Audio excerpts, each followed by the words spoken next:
Selamat datang di channel Simar Imam. Sembari mendengarkan tinggalkan like dan komentarnya bosku. Jangan lupa pasang headset kalian. Siapkan pancing dan umpan. Mari kita mancing, semoga dapat ikan. Penembak jitu terbaik. Bab 245. Nuotai menggerakkan langkahnya sedikit, mengayunkan tubuhnya dengan lembut seperti daun willow, menghindari kekuatan tinju harimau, lalu menamparkan dada Lian dengan telapak tangan kanannya. Sangat cepat. Di bawah ring, Lian mengamati bahwa gerakan Nuotai lembut dan lambat, tetapi saat berdiri di atas ring, dia menemukan bahwa kecepatan lawan sebenarnya lebih cepat daripada kecepatannya. Kalau tidak, mustahil baginya untuk menghindari serangan tinju harimau. Nuotai tidak hanya cepat, tetapi juga menyerang dengan kekuatan yang sangat ganas, menargetkan titik akupuntur. Saat dia dipukul oleh Nuotai, Lian merasa seolah ada penyekat yang tiba-tiba muncul di dadanya, menghalangi napasnya. Tinju harimau adalah tentang momentum. Saat nafas Lian terhambat, momentum tinju harimau juga terputus. Hudong. Lian terbang seperti layang-layang yang talinya putus, dan jatuh dengan keras ke tanah. Apakah ini sudah berakhir? Semua penonton di tribun tercengang. Mereka semua percaya bahwa Lian bukan tandingan Nuotai, tapi mereka tidak menyangka Lian begitu rentan. Apakah dia sudah mati? Apakah anak itu sudah mati? Mungkin belum mati, tapi kurasa dia tidak akan bisa bangun lagi. Apakah ini akhirnya? Bukankah permainan ini terlalu mudah? Orang-orang di tribun melontarkan berbagai teriakan ketidakpuasan, dan adegan pembunuhan Lian tidak muncul. John juga sangat terkejut, memikirkan bagaimana Ang Li bisa lebih rentan daripada dirinya sendiri. Nuotai sangat percaya diri dengan serangannya, dan juga bertekad bahwa Lian tidak bisa bangun, mengesampingkan posisinya dan bersiap untuk berbalik dan meninggalkan ring. Panggilan. Benar-benar karena naluri, Lian menggunakan metode nafas naga, dan nafas di tubuhnya mengalir langsung ke Yun Xiao seperti naga sungguhan, menghancurkan penyekat tak kasat mata di dadanya. Dengan nafas yang keruh, ketidaknyamanan Lian menghilang. Alis Nuotai sedikit berkerut, dan telinganya bergerak saat dia dengan tajam menangkap perubahan pada Lian. Bagaimana ini mungkin? Hal yang tidak mungkin menjadi mungkin. Tubuh Lian melompat langsung dari tanah, dan aura harimau yang tersebar mengembun di udara, menjadi lebih ganas dari sebelumnya, dan bergegas menuju Nuotai. Aku pergi, anak itu belum mati. Nuotai, hati-hati. Orang-orang berteriak. John terkekeh dan berteriak kaget, aku tahu kamu tidak akan dikalahkan begitu saja, maju dan bunuh orang itu. Nuotai langsung memasuki kondisi bertarung, menggerakkan langkahnya, dan tubuhnya seperti daun willow yang berkibar, dia menghindari serangan Lian dan mengambil kesempatan untuk memukul Lian dengan pukulan atau telapak tangan. Setiap kali tinju dan tendangan Nuotai mengenai Lian, Lian akan terbang mundur dan jatuh ke tanah. Namun, segera setelah itu, Lian akan bangkit dengan momentum yang lebih kuat dan melancarkan serangan yang lebih ganas ke Nuotai. Sekali, dua kali, tiga kali. Orang-orang tidak lagi ingat berapa kali Ang Li tersingkir, tetapi mereka hanya melihat bahwa dia bangkit kembali setiap saat. Apakah anak ini masih manusia? Bahkan manusia yang terbuat dari baja tidak dapat menahan pukulan seperti itu, bukan? Sepertinya aku melihat semacam semangat dalam diri anak ini. Ya, itu adalah semangat yang gigih. Dia adalah pria kecil yang kuat yang tidak bisa dikalahkan sampai mati. Ngomong-ngomong, siapa nama orang ini? Sepertinya namanya Jack, tapi menurutku nama itu palsu. Benar atau tidak, anak ini menyentuhku. Jack, Jack, Jack. Orang-orang berbicara dengan pelan, dan tanpa disadari suasana di tempat kejadian berubah. Slogan yang semula menyemangati Nuotai dengan rapi berubah menjadi nama samaran Ang Li. John semakin menikmatinya dan terus berteriak. Bangun dan bunuh dia. Yang mendukung Lian untuk bangkit bukanlah semangat yang kuat dan pantang menyerah. Saat dia dipukul oleh Nuotai, Lian memang merasakan sakit yang tak tertahankan, tapi kemudian rasa sakit itu hilang secara ajaib. Tidak ada yang tahu bahwa tubuh Lian sedang mengalami perubahan diam-diam. Semua ini berasal dari nafas naga. Berbeda dengan perubahan Ang Li, sikap ahli Nuotai telah lama menghilang, digantikan oleh kegilaan. Mengapa tidak jatuh? Kenapa kamu masih berdiri? Jatuh. Pergilah ke neraka. Nuotai awalnya tidak ingin membunuh Lian, tapi sekarang seluruh tubuhnya dipenuhi dengan niat membunuh. Dia ingin membunuh Lian, tetapi tiba-tiba menyadari bahwa itu tidak mungkin. Tidak peduli seberapa kuat serangannya, Lian selalu bisa berdiri kembali meskipun dia sudah menjatuhkannya. Pada akhirnya, serangan Nuotai terhadap Ang Li sepertinya tidak berpengaruh. Lian tidak lagi langsung tersingkir seperti pada awalnya, dia hanya mundur beberapa langkah atau sedikit bergoyang, lalu melancarkan serangan balik.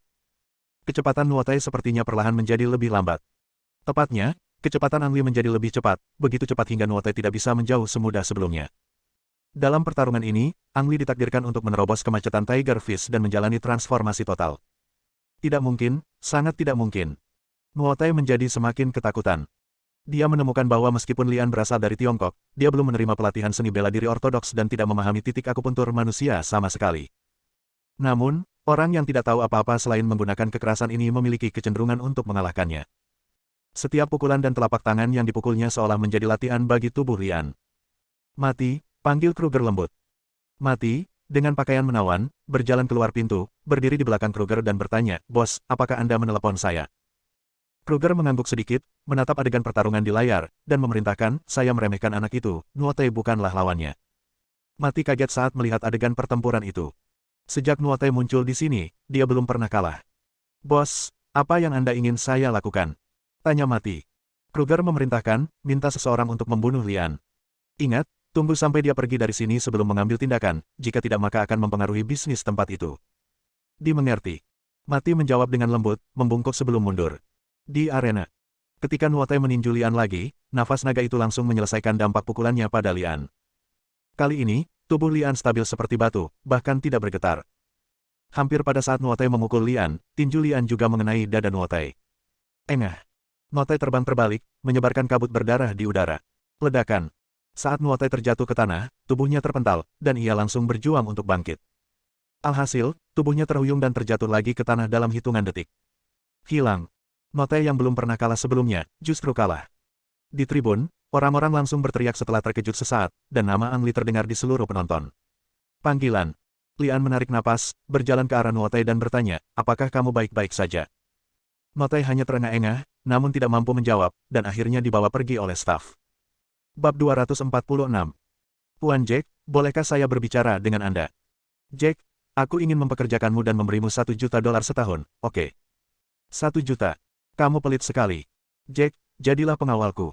Aku akan memberimu gaji tahunan sebesar $2 juta. Jack, jadilah pengawalku dan aku akan memberimu gaji tahunan sebesar $3 juta. Aku akan memberimu 5 juta setahun. Bagaimana Jack? Jadilah pengawalku." "Diam. Jack, uang bukan masalah. Selama kamu bersedia menjadi pengawalku, kamu bisa menentukan gaji tahunannya." Begitu Lian turun dari ring, dia dikelilingi oleh orang-orang yang turun dari tribun. Orang-orang ini semua ingin mempekerjakan Lian sebagai pengawal, dan harga yang mereka tawarkan lebih kejam dari yang lain, dan mereka tidak tahu seberapa banyak yang telah mereka lakukan secara diam-diam. Akhirnya dengan bantuan John, Ang Li akhirnya berhasil kabur dan berhasil menyingkirkan orang-orang tersebut. Benar-benar berlawanan dengan popularitas Ang Li, Nuotei dengan santainya terlempar ke pojok setelah dibawa keluar ring, dan tidak ada yang merawatnya. Sial, sial. Sepatu hak tinggi mengeluarkan suara nyaring saat menginjak lantai, dan Madi berjalan dikelilingi oleh beberapa penjaga keamanan. "Mamadi." Nuotei meronta dan merangkak menuju Madi. Tapi Madi sepertinya tidak mendengar atau melihatnya sama sekali, dan sepatu hak tingginya langsung menginjak tangan Nuotei yang terulur. "Ah!" Nuotei menjerit kesakitan, dan darah mengalir dari punggung tangannya. Madi sepertinya mendengar sesuatu. Dia berbalik dan memandang Nuotei dengan jijik, mengerutkan kening dan berkata, "Siapa yang membuang sampah ini ke sini?" "Limbah." Nuotei tertegun sejenak, lalu menahan rasa sakit dan berteriak, "Mati, kamu bisa melihat dengan jelas, ini aku Nuotei." "Nuotei. Aku tidak kenal Nuotei." Mati mencibir, berbalik dan memerintahkan penjaga keamanan, "Buang sampah ini." "Ya." Beberapa penjaga keamanan berjalan mendekat dan mengangkat Nuotei dan membawanya keluar. Baru pada saat itulah Nuotei percaya bahwa Madi benar-benar akan mengusirnya. Dia sangat marah hingga dadanya naik turun dan dia muncrat seteguk darah. Ki dan darah melukai tubuh, dan Nuotei terluka lebih parah dari sebelumnya. "Mati. Dasar jalang, aku ingat kamu, tunggu saja aku." Nuotei mengumpat dengan marah. Mati mendengus dengan nada menghina dan memerintahkan, "Tunggu sebentar, patahkan tangan dan kaki pecundang itu sebelum mengusirnya." Nuotei terlempar ke tanah, disusul suara patah tulang dan jeritan pedih. Nuotei adalah bintang terpanas di sini sebelumnya, tetapi hanya karena dia kalah dalam pertandingan, dia begitu tertekan sehingga dia bahkan lebih buruk daripada seorang pengemis. "Lian, kali ini semuanya berkat kamu. Katakan padaku, bagaimana kamu ingin aku membalas budi kamu?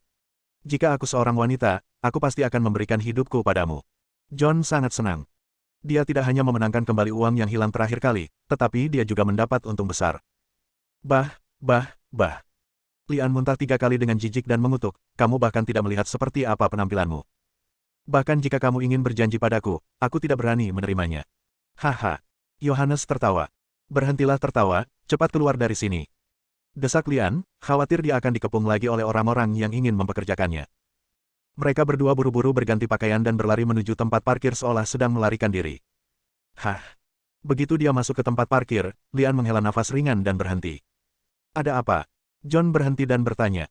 "Tidak apa-apa, pergilah dan jemput aku di sini nanti." Perintah Lian, berbalik dan berjalan menuju gang di sebelah kanan. "Aku merasa seperti ada seseorang di gang tadi, tapi setelah masuk, aku melihat dengan jelas bahwa memang ada seseorang yang tergeletak di tumpukan sampah, dan Nuotai lah yang baru saja bertarung denganku.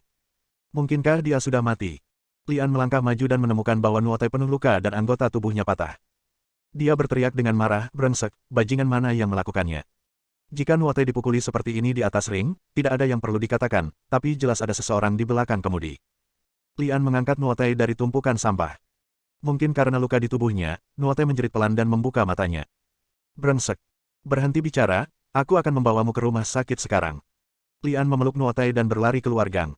Nuotai tersenyum pahit, Jack, aku menjadi seperti ini karenamu. Awalnya aku berpikir untuk membunuhmu dengan tanganku sendiri suatu hari nanti, tapi aku tidak menyangka kamu. Batuk. Sebelum dia selesai berbicara, Nuotai muntah darah lagi. Berhenti bicara, tunggu. Teriak Lian. Begitu dia berlari keluar gang, dia melihat John mengemudi. John, ini. Teriak Angli. Mencicit. John menghentikan mobilnya dan berseru, Nuotai. Ya Tuhan, bagaimana dia bisa menjadi seperti ini? Jangan khawatir tentang ini untuk saat ini, bawa dia ke rumah sakit. Perintah Lian setelah membawa Nuotai ke dalam mobil. Oke. John menginjak pedal gas dan melaju menuju rumah sakit. Jack, bisakah kamu memberitahuku nama aslimu? Nuotai bertanya dengan penuh semangat. Namaku Lian, dan aku murid di sekolah penembak jitu. Jika kamu ingin membalas dendam, datanglah padaku setelah kamu pulih dari lukamu. Lian, kata Nuotai dan pingsan. Lian berbalik dan bertanya, John, apakah ada obat di dalam mobil? Penembak jitu seperti Angli tidak pernah tahu kapan mereka akan menghadapi bahaya, jadi mereka selalu menyimpan banyak obat di dalam mobil atau di kamar. Ada kotak P3K di belakang kursimu. Jawab John.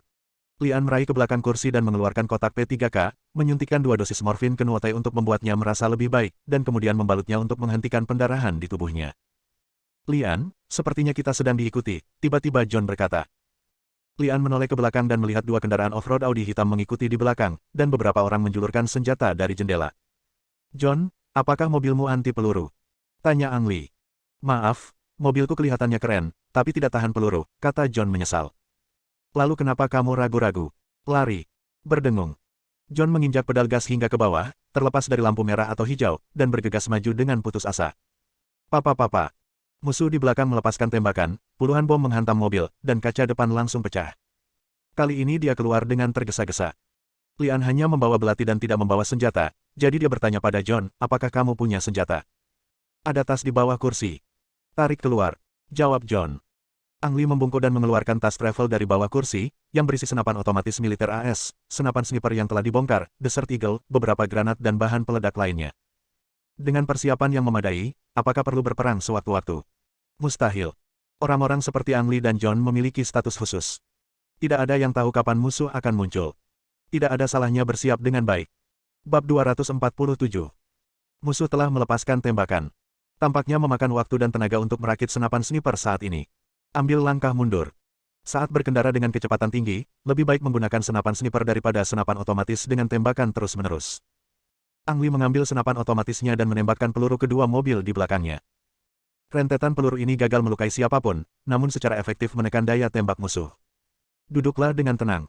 John mengingatkan dari depan. Mencicit. Mobil itu melayang dan melayang dengan indah melalui sebuah tikungan. Setelah mobil stabil, Angli mengangkat senjatanya. Sudut ini adalah kesempatan bagus untuk menembak. Sniping merupakan taktik yang tidak hanya mengacu pada penggunaan senapan sniper, efek sniping juga dapat dicapai dengan senapan otomatis penuh. Mencicit. Keterampilan mengemudi musuh cukup bagus, dan mobil pertama melayang ke tikungan. Saat mobil mencapai sudut tertentu, bagi Angli, mobil benar-benar berhenti. Ini adalah waktu terbaik untuk memotret. Bang!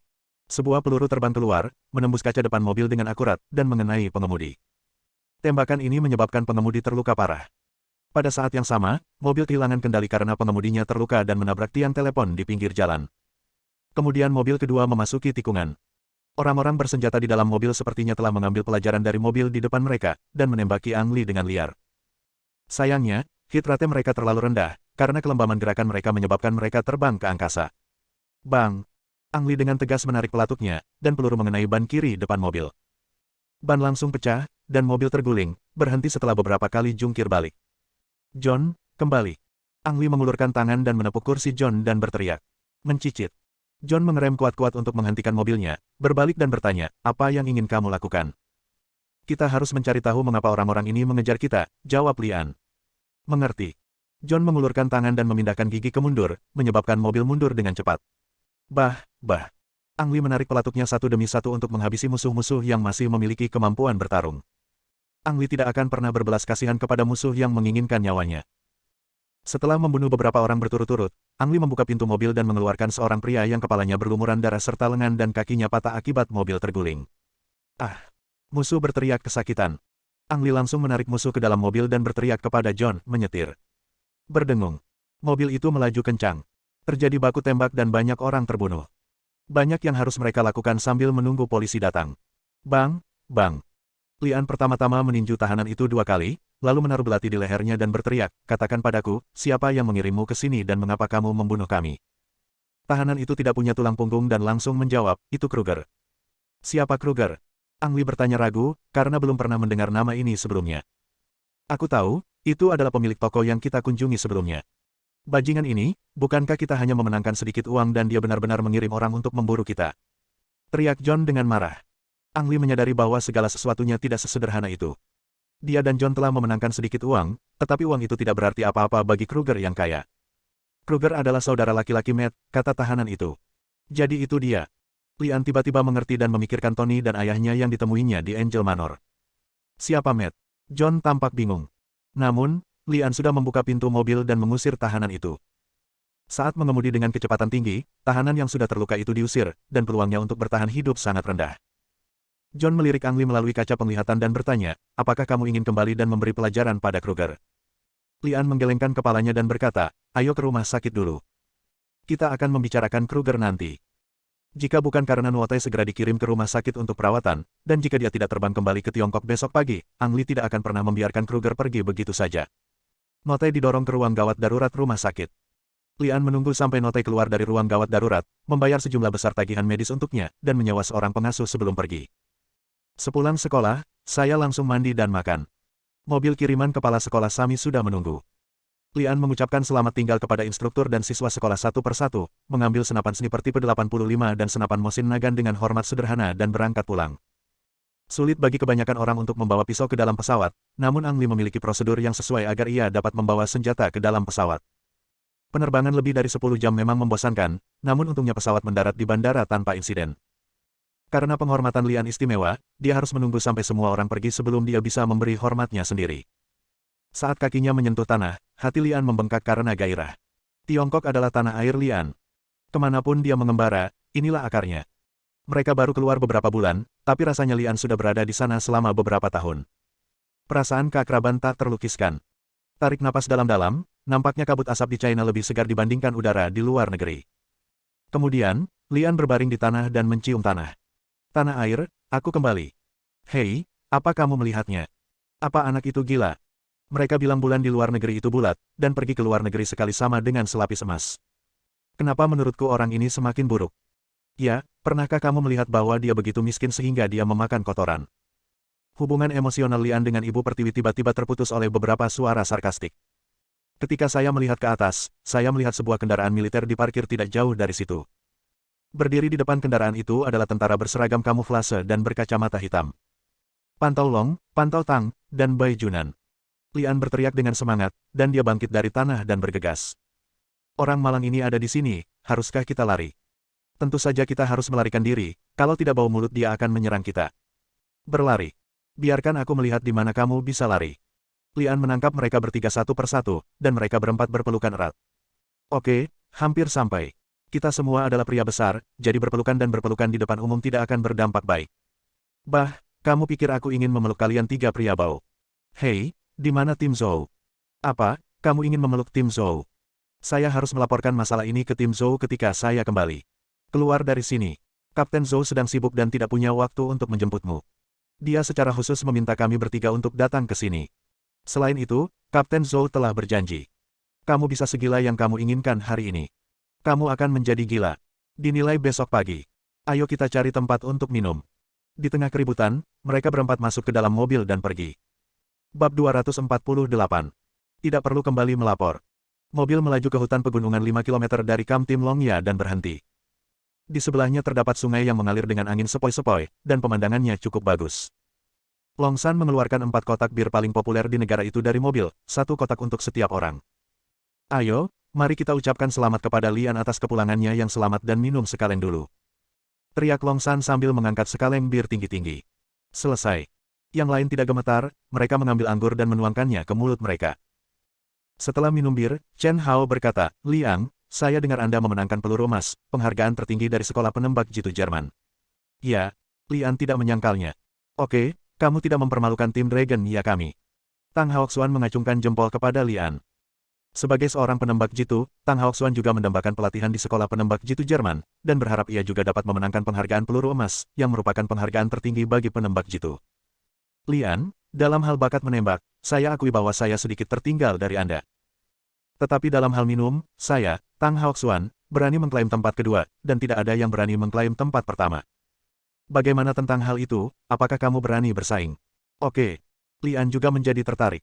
Papa. Suara kaleng dibuka terus terdengar, dan tak lama kemudian Lian dan Tang Haoxuan terisi dengan bir. 3, 2, 1, mulai. Teriak Long San, dan Bai Junan bertindak sebagai wasit. Gulu. Suaranya terdengar seperti sapi sedang minum. Birnya membuat perut kembung. Merupakan hal yang baik bagi orang biasa untuk meniup satu botol, tetapi Ang Li dan Tang Haoxuan menuangkan kaleng demi kaleng ke dalam perut mereka. Setelah menghabiskan kaleng bir ke-6, hanya terdengar suara pop dan Tang Haoxuan menyemprotkan bir yang dia pegang di mulutnya. Ketua tim Tang, kamu kalah. Long San segera berteriak. Tang Haoxuan melambaikan tangannya dan berkata, saya mengaku kalah di babak ini, tapi saya tidak menerimanya. Pemimpin pasukan Tang, meskipun kamu tidak puas, pasti ada alasannya, kan? Bai Junan bertanya dari samping. Tang Haoxuan menunjuk ke arah Lian dan berteriak, orang ini terkenal sebagai pecinta kuliner. Siapa yang bisa mengalahkannya dalam hal makan? Ketua tim Tang, kalian berdua baru saja minum, bukan kompetisi. Long San mengingatkan. Tang Haoxuan berteriak, benar. Mereka bilang bir adalah roti cair.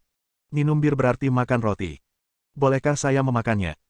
Lian dan tiga lainnya saling memandang, mengetahui dengan jelas bahwa apa yang dikatakan Tang Haoxuan tidak masuk akal, tetapi mereka tidak mengatakan apapun. Monitor Tang, bagaimana kamu ingin membandingkannya? Lian bertanya. Tang Hao. Anggur yang melambangkan rakyat Tiongkok. Sebelum Lian merasa lebih baik, dia melihat Tang Haoxuan mengeluarkan sekotak anggur dari bagasi.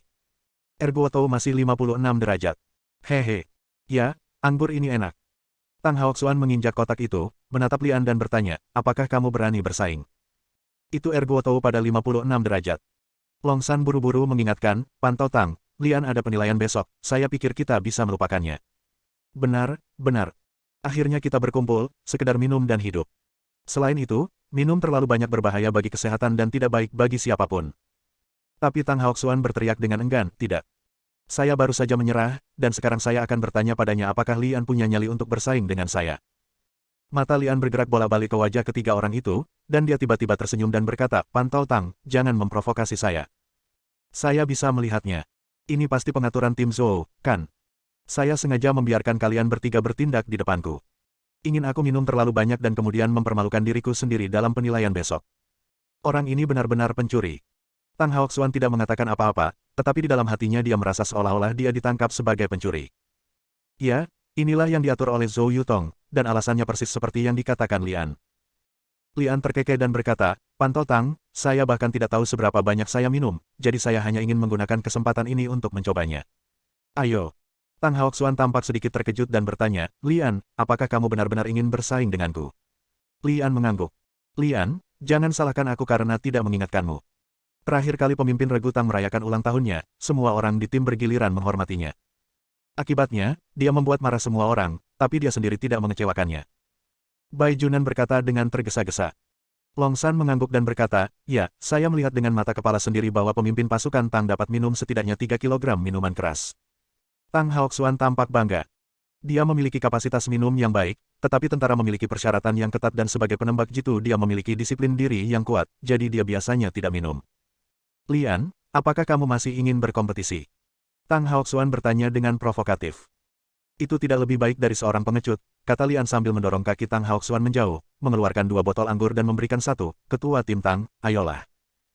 Tang Haoxuan ragu-ragu sejenak setelah meminum anggur, lalu berkata kepada Long San dan Bai Junan, jika dia minum terlalu banyak nanti, kalian berdua harus mengawasinya.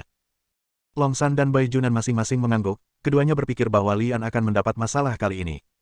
Ya, Ang Li memang seorang foodie yang terkenal. Mungkin makan bukan berarti boleh minum. Lian dan Tang Haoxuan membuka tutup botol dan meniup botol dari mulut ke mulut secara bersamaan. Long San dan Bai Junan tercengang. Mereka belum pernah melihat orang minum seperti ini sebelumnya. Saudaraku, itu air botol 56 derajat, bukan bir. Hah, hah. Lian dan Tang Haoxuan meminum anggur di dalam botol sekaligus dan menghancurkan botol-botol kosong itu ke tanah satu demi satu. Buka anggurnya. Tang Haoxuan menjadi lebih tertarik saat dia melihat Lian bisa mengikuti ritmenya sendiri. Siapapun yang pernah meminum air botol tahu bahwa anggur ini pedas. Orang yang tidak tahu cara minum bisa tersedak dan pingsan hanya setelah meneguk wine, apalagi meniup ke dalam botol. Lian dan Tang Haoxuan bertindak seolah-olah tidak ada yang salah dan akan melanjutkan. Dengan botol anggur kedua di tangan mereka, Lian dan Tang Haoxuan meniup botol itu lagi seperti sebelumnya. Hah, hah. Botol kosong itu jatuh ke tanah, dan kemudian Tang Haoxuan berteriak, buka anggurnya. Botol ketiga dan botol keempat. Lian dan Tang Haoxuan masing-masing meminum 4 botol air guotou dengan urutan yang sama. Long San dan Bai Junan benar-benar tercengang. Apakah ini masih manusia? Saya telah melihat sesuatu yang dapat diminum, tetapi saya belum pernah melihat sesuatu yang dapat diminum. Mereka berdua bahkan belum makan satu kacang pun. Mereka pernah minum 6 kaleng bir sebelumnya, dan minum seperti ini bisa membunuh seseorang. Buka anggurnya. Lidah Tang Haoxuan sudah diikat, dan tubuhnya bergoyang dan agak tidak stabil. Pemimpin regu Tang, lupakan saja, jangan berani minum lagi. Long San menasihati dari samping. Tidak, tidak, hari ini, aku harus membuat anak ini berbaring. Tang Haoxuan mendorong Long San menjauh dan meraih anggur, tetapi sebelum jari-jarinya menyentuh botol, tubuhnya menyentuh tanah dengan bunyi pop. Bersambung.